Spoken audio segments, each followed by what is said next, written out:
अरे भाई सबके लिए भूल गए, 1 मिनट तो अपने हाथ दे रहा है, अच्छा हो गया, इसमें क्या है।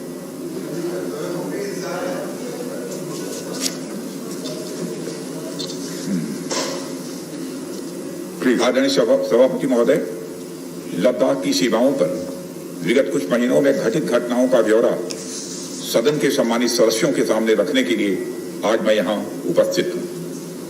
हमारा यह महान देश भारत अनगणित देशवासियों के त्याग एवं तपस्या के फलस्वरूप आज की स्थिति तक पहुंचा है। अध्यक्ष महोदय, स्वतंत्र भारत में भारत की सेनाओं ने देश की सुरक्षा के लिए अपना सर्वोच्च न्यौछावर करने में कभी भी कोताही नहीं बरती है। और आप सबको ज्ञात है कि 15 जून 2020 को गलवान घाटी में कर्नल संतोष बाबू के साथ हमारे 19 और बहादुर जवानों ने भारत माता की सीमा की रक्षा करते हुए अपने प्राणों की आहुति दी। हमारे प्रधानमंत्री श्री नरेंद्र मोदी जी ने स्वयं लद्दाख जाकर वीर जवानों का हौसला बढ़ाया। मैंने भी बहादुर जवानों से मिलकर उनके शौर्य और अटूट साहस का स्वयं भी अनुभव किया है। अध्यक्ष महोदय, सबसे पहले मैं संक्षेप में चाइना के साथ हमारे बाउंड्री इश्यूज के बारे में बताना चाहता हूं। जैसा कि सदन इस बात से अवगत है कि भारत एवं चाइना का सीमा का प्रश्न अभी तक अनसुलझा है। भारत और चाइना की बाउंड्री का कस्टमरी और ट्रेडिशनल अलाइनमेंट चाइना नहीं मानता है। यह सीमा रेखा वेल एस्टेब्लिश्ड भौगोलिक सिद्धांतों पर आधारित है, जिसकी पुष्टि न केवल ट्रीटीज और एग्रीमेंट्स द्वारा बल्कि हिस्टोरिक यूसेज और प्रैक्टिसेस द्वारा भी सभापति महोदय हुई है। इससे दोनों देश सदियों से अवगत हैं, जबकि चाइना यह मानता है कि बाउंड्री अभी भी औपचारिक रूप से निर्धारित नहीं है। साथ ही चाइना यह भी मानता है कि हिस्टोरिकल जुरिस्डिक्शन के आधार पर जो ट्रेडिशनल कस्टमरी लाइन है उसके बारे में दोनों देशों की एक अलग अलग व्याख्या है। दोनों देश 1950 और 1960 के दशक में इस पर बातचीत कर रहे थे, परंतु पारस्परिक रूप से स्वीकार्य समाधान नहीं निकल पाया था। सभापति महोदय, जैसा कि यह सदन अवगत है कि चाइना लद्दाख में भारत की लगभग 38,000 स्क्वायर किलोमीटर भूमि का अनधिकृत या कब्जा किए हुए है। इसके अलावा 1963 में एक तथाकथित बाउंड्री एग्रीमेंट के तहत पाकिस्तान ने पाक ऑक्युपाइड कश्मीर की 5,880 स्क्वायर किलोमीटर भारतीय जमीन अवैध रूप से चाइना को सौंप दी है। चाइना अरुणाचल प्रदेश की सीमा से लगे हुए लगभग 90,000 स्क्वायर किलोमीटर भारतीय क्षेत्र को भी अपना ही बताता है। सभापति महोदय, भारत तथा चाइना दोनों ने औपचारिक तौर पर यह माना है कि सीमा का प्रश्न एक जटिल मुद्दा है, जिसके समाधान के लिए पेशेंस की आवश्यकता है तथा इस मुद्दे का फेयर, रीजनेबल और म्यूचुअली एक्सेप्टेबल समाधान शांतिपूर्ण बातचीत के द्वारा निकाला जाए। ये दोनों इस बात पर सहमत हैं। अंतरिम रूप से दोनों पक्षों ने यह मान लिया है कि सीमा पर शांति और स्थिरता बहाल रखना द्विपक्षीय संबंधों को बढ़ाने के लिए यह नितांत आवश्यक है। मैं यह भी बताना चाहता हूं सभापति महोदय कि अभी तक इंडिया चाइना के बॉर्डर एरियाज में commonly delineated line of actual control नहीं है और एलएसी को लेकर दोनों का परसेप्शन भी यह अलग अलग है। इसलिए पीस और ट्रैंक्विलिटी बहाल रखने के लिए दोनों देशों के बीच कई तरह की एग्रीमेंट्स और प्रोटोकॉल्स भी हुए हैं।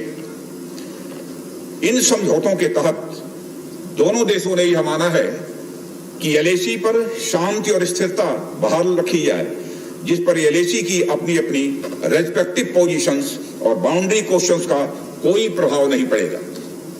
इस आधार पर वर्ष 1988 के बाद से दोनों देशों के बाइलेटरल रिलेशंस में काफी विकास भी हुआ है।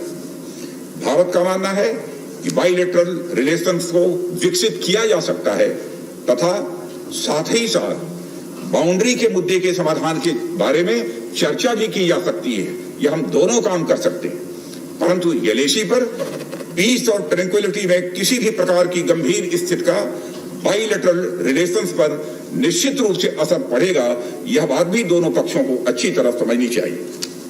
वर्ष 1993 और 1996 के समझौते में इस बात का जिक्र है कि एलएसी के पास दोनों देश अपनी सेनाओं की संख्या कम से कम रखेंगे।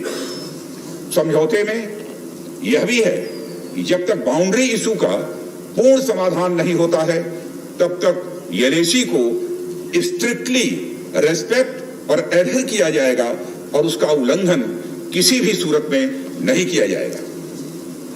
सभापति महोदय, इन समझौतों में भारत व चाइना एलएसी के क्लैरिफिकेशन द्वारा एक कॉमन अंडरस्टैंडिंग पर पहुंचने के लिए भी प्रतिबद्ध हुए थे, पूरी तरह से कमिटेड थे। इसके आधार पर 1990 से 2003 तक दोनों देशों द्वारा एलएसी पर एक कॉमन अंडरस्टैंडिंग बनाने की कोशिश की गई, लेकिन इसके बाद चाइना ने इस कार्रवाई को आगे बढ़ाने पर अपनी सहमति नहीं जताई।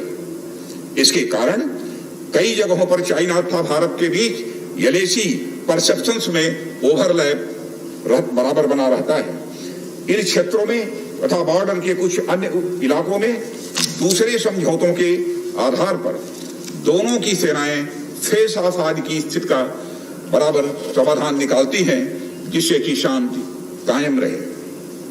सभापति महोदय, इससे पहले कि मैं सदन को वर्तमान स्थिति के बारे में बताऊं, मैं यह बताना चाहता हूं कि सरकार की विभिन्न इंटेलिजेंस एजेंसीज के बीच कोऑर्डिनेशन का एक इलेबोरेट और टाइम टेस्टेड मैकेनिज्म है, जिसमें सेंट्रल पुलिस फोर्सेस और तीनों आर्म्ड फोर्सेस की इंटेलिजेंस एजेंसी भी शामिल हैं। टेक्निकल और ह्यूमन इंटेलिजेंस को लगातार कोऑर्डिनेटेड तरीके से इकट्ठा किया जाता है तथा आर्म्ड फोर्सेस से उनके डिसीजन मेकिंग के लिए शेयर भी किया जाता है। सभापति महोदय, मैं अब सदन को इस साल उत्पन्न परिस्थितियों के बारे में अवगत कराना चाहता हूं। अप्रैल माह से ईस्टर्न लद्दाख की सीमा पर चाइना ने सेनाओं की संख्या तथा उनके आर्मामेंट्स में वृद्धि की है, जिसे स्पष्ट रूप से देखा गया है। मई महीने के प्रारंभ में चाइना ने गलवान घाटी क्षेत्र में हमारी ट्रूप्स की नॉर्मल ट्रेडिशनल पेट्रोलिंग पैटर्न में व्यवधान डालना शुरू किया, जिसके कारण फेस ऑफ की स्थिति उत्पन्न हुई। ग्राउंड कमांडर्स द्वारा इस समस्या को सुलझाने के लिए विभिन्न समझौतों तथा प्रोटोकॉल के तहत वार्ता की जा रही थी कि इसी बीच मई महीने के मध्य में सभापति महोदय, चाइना द्वारा वेस्टर्न सेक्टर में कई स्थानों पर एलएसी पर ट्रांसग्रेशन करने की कोशिश की गई। इसमें ओंकला, गोगरा और पेंगोंग लेक का नॉर्थ बैंक शामिल है। इन कोशिशों को हमारी सेनाओं ने समय पर देख लिया तथा उसके लिए आवश्यक जवाबी कार्रवाई भी हमारी सेना ने की, सभापति महोदय। और हमने चाइना को डिप्लोमेटिक तथा मिलिट्री चैनल्स के माध्यम से यह अवगत करा दिया, इस प्रकार की गतिविधियां यथास्थिति को यानी स्टेटस को एक तरफा बदलने का प्रयास है, और यह भी साफ कर दिया कि ये प्रयास हमें किसी भी सूरत में सभापति महोदय मंजूर नहीं है। यह दो शब्दों में यह चाइना को बता दिया गया है। एलएसी के ऊपर फ्रिक्शन बढ़ता हुआ देखकर दोनों तरफ के सैन्य कमांडरों ने 6 जून 2020 को मीटिंग की तथा इस बात पर सहमति बनी कि रेसिप्रोकल एक्शंस के आधार पर डिसएंगेजमेंट किया जाना चाहिए। दोनों पक्ष इस बात पर भी सहमत हुए कि एलएसी को माना जाएगा तथा कोई ऐसी कार्रवाई नहीं की जाएगी जिससे यथास्थिति यानी स्टेटस को बदले। किंतु इस सहमति के उल्लंघन में चीन द्वारा एक बहुत ही वायलेंट फेस ऑफ की स्थिति 15 जून को गलवान में क्रिएट की गई। हमारे बहादुर सिपाहियों ने, बहादुर जवानों ने अपनी जान का बलिदान दिया, पर साथ ही चीनी पक्ष को भी भारी क्षति पहुंचाई है सभापति महोदय, और अपनी सीमा की सुरक्षा में कामयाब भी रहे। इस पूरी अवधि के दौरान हमारे बहादुर जवानों ने जहां संयम की जरूरत थी वहां संयम रखा और जहां शौर्य की जरूरत थी वहां शौर्य का भी प्रदर्शन किया। मैं सदन से यह अनुरोध करता हूं कि हमारे सैनिकों की वीरता एवं बहादुरी की भूरी भूरी प्रशंसा की जानी चाहिए। हमारे बहादुर जवान अत्यंत मुश्किल परिस्थितियों में अपने अथक प्रयास से समस्त देशवासियों को सुरक्षित रखने के अपने दायित्व का निर्वहन कर रहे हैं। सभापति महोदय, एक ओर किसी को भी हमारी सीमा की सुरक्षा के प्रति हमारे दृढ़ निश्चय या डिटर्मिनेशन के बारे में संदेह नहीं होना चाहिए, वहीं भारत यह भी मानता है कि पड़ोसियों के साथ शांतिपूर्ण संबंधों के लिए आपसी सम्मान और संवेदनशीलता भी यह रखना आवश्यक है। क्योंकि इस मौजूदा स्थिति का बातचीत के जरिए समाधान चाहते हैं, हमने चाइनीज साइड के साथ डिप्लोमेटिक और मिलिट्री एंगेजमेंट बनाए रखा है। इन डिस्कशंस में 3 की प्रिंसिपल्स हमारी अप्रोच को सभापति महोदय तय करते हैं। पहला, दोनों पक्ष को एलएसी का सम्मान और कड़ाई से पालन करना चाहिए। फर्स्ट। सेकंड, किसी भी पक्ष को अपनी तरफ से यथास्थिति का यानी स्टेटस को का उल्लंघन करने का प्रयास नहीं करना चाहिए। थर्ड, दोनों पक्षों के बीच सभी समझौतों और अंडरस्टैंडिंग्स का पूर्णतया पालन करना चाहिए। चाइनीज साइड की यह पोजीशन है कि स्थिति को एक जिम्मेदार ढंग से हैंडल किया जाना चाहिए और द्विपक्षीय समझौतों एवं प्रोटोकॉल के अनुसार शांति एवं स्थिरता सुनिश्चित किया जाना चाहिए।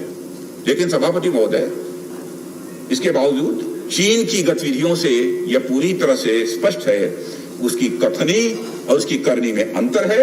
और इसका प्रमाण है कि जब डिस्कशन चल ही रहे थे, चीन की तरफ से 29 और 30 अगस्त की रात को प्रोवोकेटिव माने उकसाने वाली, भड़काने वाली सैनिक कार्रवाई की गई, तो चीन की तरफ से की गई, भारत की तरफ से नहीं की गई। जो पेंगोंग लेक के साउथ बैंक एरिया में स्टेटस को बदलने का एक चीन के द्वारा प्रयास किया गया, लेकिन एक बार फिर हमारी आर्म फोर्सेस के द्वारा सभापति महोदय टाइमली व फॉर्म एक्शंस के कारण उनके प्रयास किसी भी सूरत में सफल नहीं हो पाए। सभापति महोदय, जैसा कि उपर्युक्त घटनाक्रम से स्पष्ट है, चीन की कार्रवाई से हमारे विभिन्न द्विपक्षीय समझौतों के प्रति उसका डिसरिगार्ड दिखता है। चीन द्वारा ट्रुप्स की भारी मात्रा में तैनाती किया जाना 1993 और 1996 के समझौतों का उल्लंघन है। एलएसी का सम्मान करना और उसका कड़ाई से पालन किया जाना सीमा क्षेत्रों में शांति और सद्भाव का यह आधार है और इसे 1993 और 1996 के समझौतों में स्पष्ट रूप से स्वीकार भी किया गया है, जबकि हमारी आर्म फोर्सेस इसका पूरी तरह से पालन करती हैं। सभापति महोदय, चाइनीज साइड की ओर से ऐसा नहीं हुआ है। उनकी कार्रवाई के कारण एलएसी के आसपास समय समय पर फेस ऑफ और फ्रिक्शंस पैदा हुए हैं। जैसा कि मैंने पहले भी उल्लेख किया, इन समझौतों में फेस ऑफ की स्थिति से निपटने के लिए विस्तृत प्रोसीजर्स और नॉर्म्स भी निर्धारित हैं। तथापि इस वर्ष हाल की घटनाओं में चाइनीज फोर्सेस का वायलेंट कंडक्ट सभी म्यूचुअली एग्रीड नॉर्म्स का यह पूर्णतया उल्लंघन है। सभापति महोदय, अभी की स्थिति के अनुसार चाइनीज साइड ने एलएसी और अपने अंदरूनी क्षेत्रों में बड़ी संख्या में सैनिक टुकड़ियां और गोला बारूद मोबिलाइज किया हुआ है। पूर्वी लद्दाख और गोगरा, कोंकड़ा और पेंगोंग लेक का नॉर्थ और साउथ बैंक्स पर कई फ्रिक्शन एरियाज हैं। चीन की कार्रवाई के जवाब में हमारी आर्म फोर्सेस ने भी इन क्षेत्रों में उपयुक्त काउंटर डिप्लॉयमेंट्स किए हैं ताकि भारत की सीमा पूरी तरह से सुरक्षित रहे। अध्यक्ष महोदय, सदन को आश्वस्त रहना चाहिए, फिर से बात दोहराना चाहता हूं सभापति महोदय, सदन को आश्वस्त रहना चाहिए कि हमारी आर्म फोर्सेस इस चुनौती का सफलता से सामना करेंगी और इसके लिए उन्हें सचमुच उन पर हमें गर्व है। अभी जो स्थिति बनी हुई है उसमें संवेदनशील ऑपरेशनल मुद्दे शामिल हैं, सेंसिटिव ऑपरेशनल इश्यूज यह शामिल है।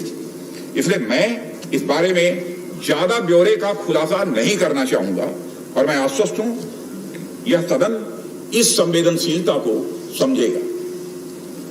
सभापति महोदय, कोविड-19 के चुनौती भरे समय में हमारी आर्म्ड फोर्सेज और आईटीबीपी का तेजी से डिप्लॉयमेंट हुआ है।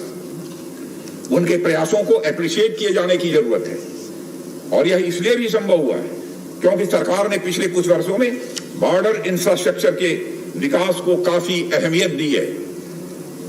सदन को जानकारी है कि पिछले कई दशकों में चीन ने बड़े पैमाने पर इंफ्रास्ट्रक्चर एक्टिविटी सीमा पर प्रारंभ की है, जिनसे बॉर्डर एरिया में उनके डिप्लॉयमेंट की क्षमता भी बढ़ी है। इसके जवाब में हमारी सरकार ने भी बॉर्डर इंफ्रास्ट्रक्चर डेवलपमेंट के लिए बजट को बढ़ाया है, जो पहले से लगभग 2 गुना से अधिक है।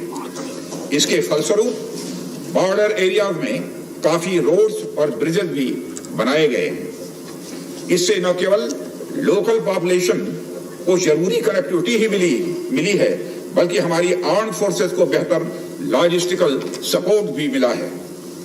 इसके कारण वे बॉर्डर एरियाज में अधिक अलर्ट रह सकते हैं और जरूरत पड़ने पर बेहतर जवाबी कार्रवाई भी कर सकते हैं। और आने वाले समय में भी सरकार इस उद्देश्य के प्रति पूरी तरह से प्रतिबद्ध रहेगी। देश हित में हमें कितना ही बड़ा और कितना ही कड़ा कदम उठाना पड़े सभापति महोदय, हम पीछे नहीं हटेंगे। माननीय सभापति महोदय, मैं इस बात पर बल देना चाहूंगा कि भारत हमारे बॉर्डर एरियाज में मौजूदा मुद्दों का हल शांतिपूर्ण बातचीत और विचार विमर्श के जरिए किए जाने के प्रति पूरी तरह से प्रतिबद्ध है।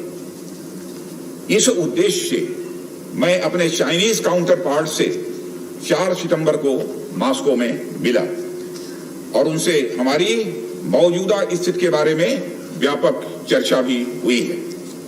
मैंने स्पष्ट तरीके से हमारी चिंताओं को चीनी पक्ष के सामने रखा है, जो उनकी बड़ी संख्या में ट्रूप्स की तैनाती, आक्रामक रवैया और एक तरफा स्टेटस को बदलने की कोशिश से संबंधित था।